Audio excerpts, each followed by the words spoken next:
So following Andy Cruz's loss to Raymond Murataya, Eddie Hearn, his promoter, recently came out and said that Andy Cruz may be looking to move down to 130. And looking at the way that fight went and looking at Andy Cruz, I don't know if physically he can make 130. I don't know what that weight cut is like for him, getting down to 135. I don't know. I can't speak to that.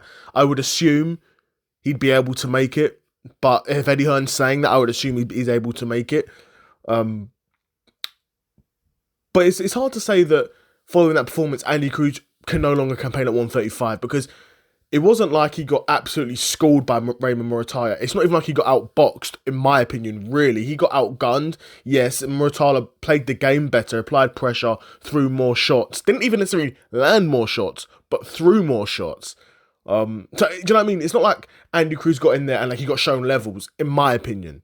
He didn't get shown levels, in my opinion. But it was more stylistically an issue where if Andy Cruz boxes like that and he's not got the power to put a guy out, which he doesn't, clearly, at that level, then he's going to struggle. Maybe at 130, the guy's a touch smaller. He will have that power. But again, it's not a matter of power. It's a matter of sitting down on his shots. Andy Cruz doesn't do that because same thing with Shakur. You don't sit down on your shots, and Devin Haney, for example, but you don't sit down on your shots, not because you've not got power, but because when you do that, you become a stationary opponent. And these are guys who are high IQ boxers and don't see the utility in giving one to take one. They want to give one and be out of there, which is good boxing. That's how it's done, by the way. That's how boxing should be done. But Boxing Gems made a great video saying there is a difference between hit and not get hit and the hurt game. Pro boxing is the hurt game, right? And Raymond Murataya played that game very well against Andy Cruz and got the decision win. But again, if you're losing to Raymond Murataya, what chance have you got against Shakur Stevenson? Again, I say that, but stylistically they're very different, right? But yeah, we'll see. I mean, Andy Cruz going down to 130. I mean, I think he could clean up at 135, so I definitely think he could clean up at 130. I mean, who's really at 130?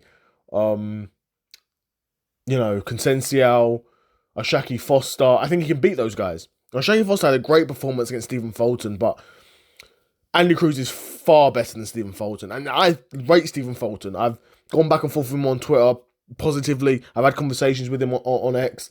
He's a very good boxer and undoubtedly at world level, but Andy Cruz is a better boxer than him. Andy Cruz is more dynamic. He moves around more.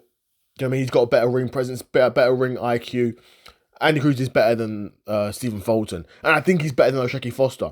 Ashaki Foster is no scrub, though. I mean, he proved that in a great performance against Stephen Fulton. He's no scrub. But Andy Cruz could go down to 130 and clean up, in my opinion. So we'll see if he does that. Again, it's not as easy as just Eddie Hearn saying, yeah, go down to 130 and let's do it. It's not that simple. Andy Cruz actually has to make 130. He actually has to fight at 130, work his way up the rankings and get a title shot. So we'll see. I mean, if Andy Cruz can do that, then no doubt he can become a world champion at 130 because, again, like I said, it's not a matter of quality of boxer, in my opinion. He's a quality boxer. He's a quality operator. But stylistically, there's going to be guys that have a certain style that he's going to struggle with. Raymond Murataya has that style. He's going to struggle with him. But let me know what you guys think in the comments below. Do you think Andy Cruz can move down to 130? And if he did, do you think he could have success?